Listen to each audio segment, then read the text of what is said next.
She thought she had to pay with herself, but the mountain man showed her mercy. The snow fell in thick, heavy flakes against the cabin window, each one catching the warm glow of the firelight within.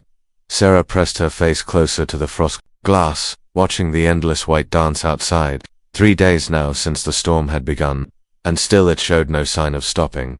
Her breath fogged the window as she sighed, a sound that seemed to echo the weight pressing down on her shoulders. Behind her, the fire crackled softly in the stone hearth, casting dancing shadows across the rough wooden walls of the small cabin.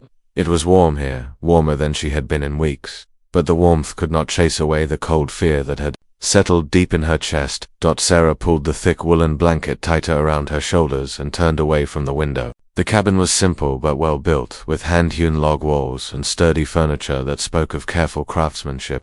A pot of stew simmered over the fire, filling the air with a rich scent of meat and vegetables.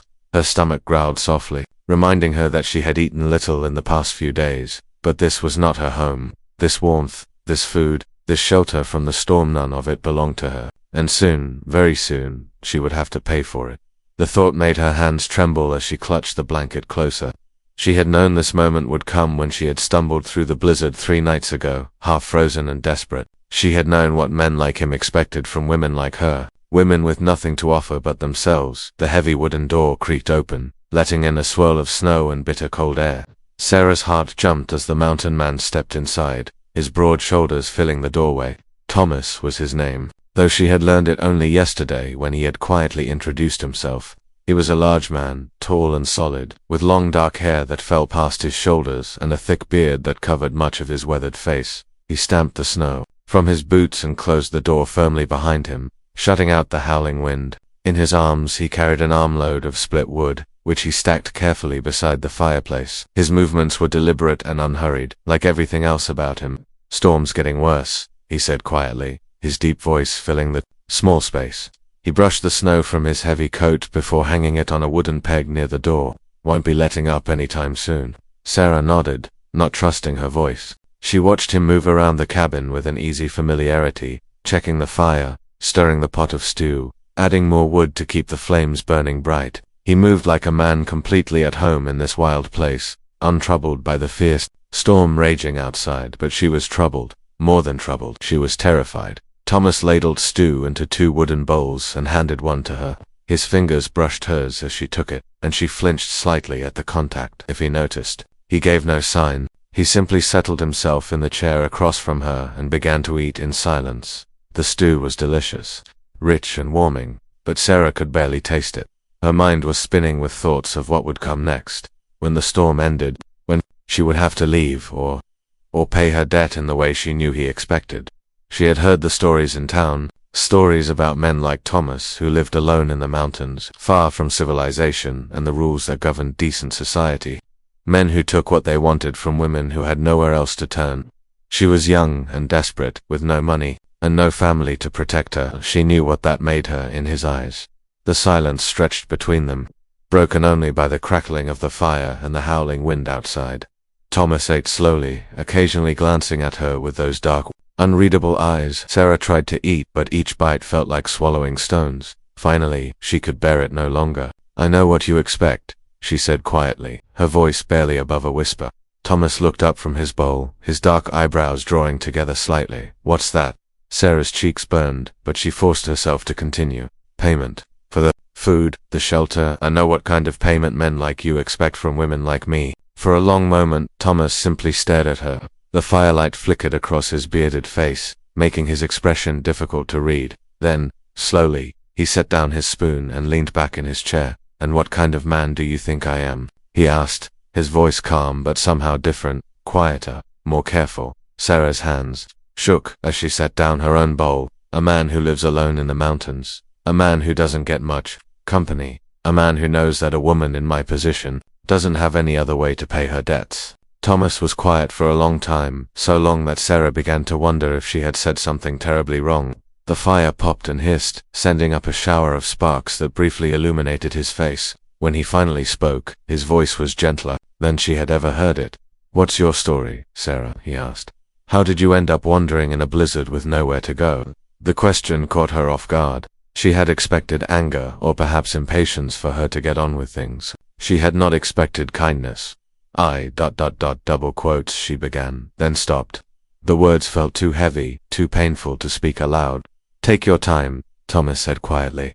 We've got nowhere else to be. Something in his voice, some quality of patience and genuine care broke through the wall she had built around her heart. The story came tumbling out in halting, painful pieces. She told him about her father's death the previous winter, leaving her alone and penniless, about the landlord who had thrown her out when she couldn't pay the rent, suggesting with a cruel smile that there were other ways she might earn her keep, about the long cold weeks of trying to find work in town, only to be turned away again and again. I thought maybe I could make it to the next settlement, she said, her voice growing smaller.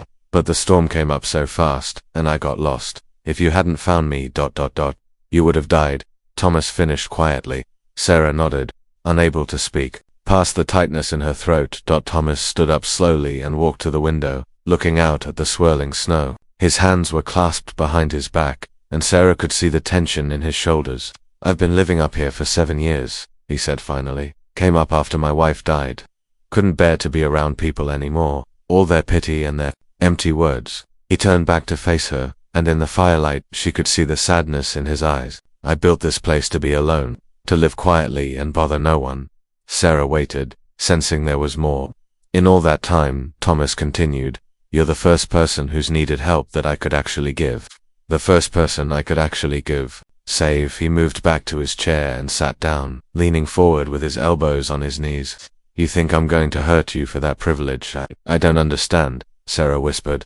Thomas smiled then, a sad but genuine smile that transformed his entire face. I know what people say about men like me, mountain men, hermits. They think we're all wild and dangerous, that we've forgotten how to be civilized. He shook his head. Maybe some have, but I remember what it means to be decent. I remember what it means to help someone who needs helping, without expecting anything in return. Sarah stared at him, hardly daring to believe what she was hearing. You don't owe me anything, Thomas said firmly. Not your body, not your dignity, not anything at all. You're a human being in trouble, and helping you is just what any decent person would do. Tears began to roll down Sarah's cheeks, hot and unexpected. She had been carrying the weight of her fear for so long that she had forgotten what it felt like to be treated with simple human kindness. But I have nothing, she said through her tears. No money, no way to pay you back. Then, don't, Thomas said simply. Stay until the storm passes. Eat the food and sleep warm and safe. When the weather clears, I'll take you to town and help you find work. Real work, with decent people who'll pay you fair wages for honest labor. Why? Sarah asked, the word barely a whisper. Why would you do that for me? Thomas was quiet for a moment, staring into the fire. When he spoke, his voice was soft and full of old pain. Because 7 years ago I was broken and alone, and people showed me kindness when I needed it most. Because my Margaret always said that helping others was the best way to honor the dead. He looked up at her with those dark, gentle eyes. And because you deserve better than what this world has tried to give you. The storm raged for 2 more days, but inside the cabin, Sarah felt safer than she had in months. Thomas was a quiet man, but his presence was steady and comforting. He cooked meals and tended the fire, shared stories of his life in the mountains, and asked nothing of her except her company at MEALTIMES.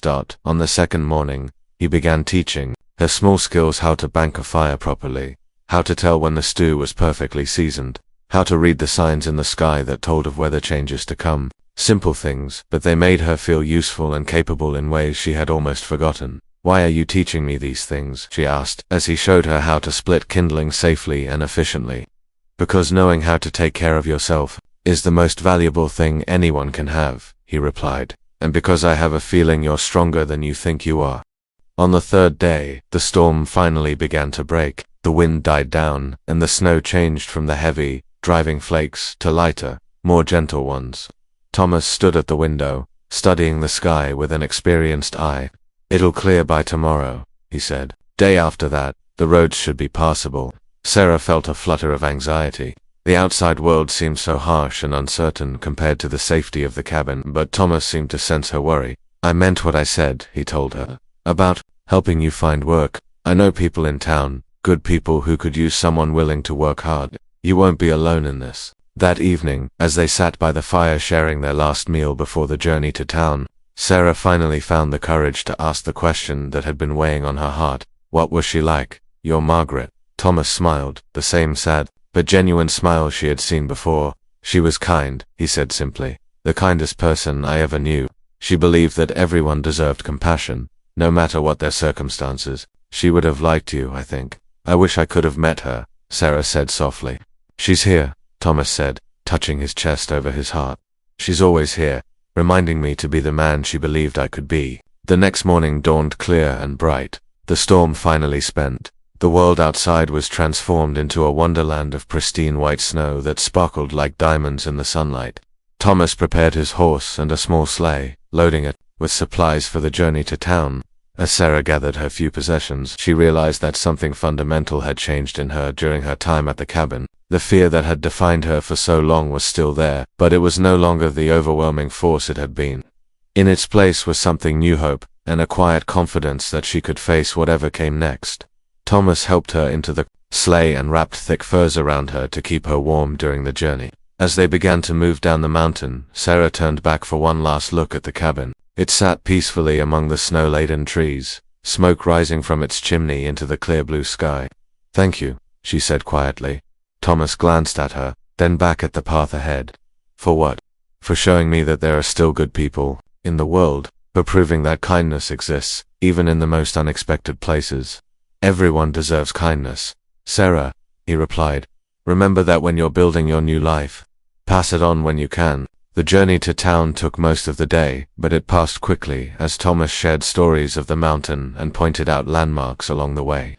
True to his word, he had connections in town, a family who ran a boarding house and were in need of help with cleaning and cooking, work that would provide both income and a safe place to live. As they reached the edge of town, Sarah felt a mixture of nervousness and excitement. The future was uncertain, but for the first time in months, she believed it could be good.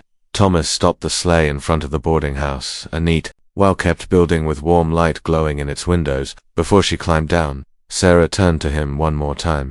"Will I see you again?" she asked. Thomas smiled. "I come to town for supplies every few months. I'll check in, make sure you're doing well, and if I'm not, if things go wrong, then you know where to find me," he said simply. "The cabin will always be a safe place for someone who needs help." As Sarah walked up the path to the boarding house, she carried with her the memory of the mountain man who had shown her mercy when she expected none. Thomas had given her more than shelter from the storm. He had given her back her faith in human kindness and her belief in her own worth. The door of the boarding house opened to reveal a middle-aged woman with a kind face and welcoming smile. Behind her, Sarah could hear the sounds of a warm, bustling household. As she stepped across the threshold into her new life, she whispered, a quiet promise to herself and to the memory of Margaret, the woman she had never met but who had somehow touched her life. She would remember Thomas's kindness, she would pass it on when she could, and she would never forget that even in the darkest storms, mercy could still be found in the most unexpected places. Behind her, the sleigh disappeared back up the mountain, carrying the gentle man who had changed her life simply by treating her as a human being deserving of dignity and care. The mountain would keep him, as it always had, but the warmth of his kindness would stay with Sarah forever, a flame that no storm could ever extinguish.